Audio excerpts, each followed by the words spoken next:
నేను ఇక్కడ బాల్వాడి నుంచి చదువుతున్నాను. బాల్వాడి అంటే అది నర్సరీ. ఇంగ్లీష్ మీడియంలో చూస్తుంది నర్సరీ.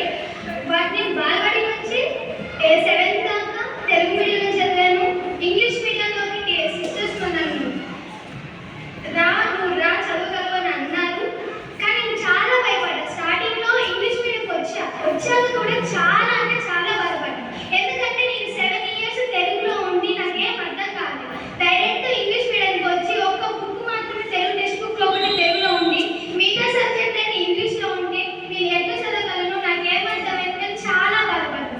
కానీ మా టీచర్స్, తెలుగు టీచర్ కానీ, హిందీ టీచర్ కానీ, నారా సార్ కానీ, నాలెడ్జ్ టీచర్ కానీ, ఇలా ప్రతి ఒక్క టీచర్ నన్ను ఎంత బాగా ఎంకరేజ్ చేశారంటే నువ్వు చదవగలవు.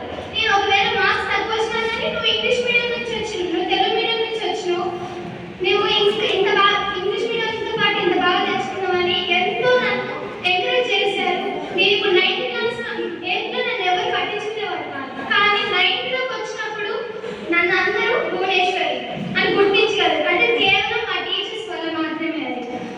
ఇంకా క్లాస్లో చాలా వాళ్ళు ఎప్పుడు నా 8th క్లాస్లో కూడా ఆమె తెలుగు మీడియం నుంచి వచ్చింది, ఆమెను ఎందుకు అట్లా చూడాలని ఎవ్వరు మంచి ఫ్రెండ్షిప్తో బాగా చూసుకున్నారు నన్ను.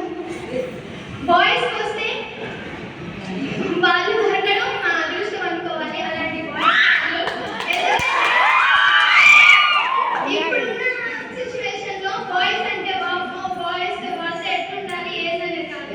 కానీ మా బాయ్స్ ఒక ఫ్రెండ్షిప్గా, ఒక బ్రదర్గా, ఫ్రెండ్గా ఎప్పుడు బాగా మాట్లాడుతూ ఏమన్నా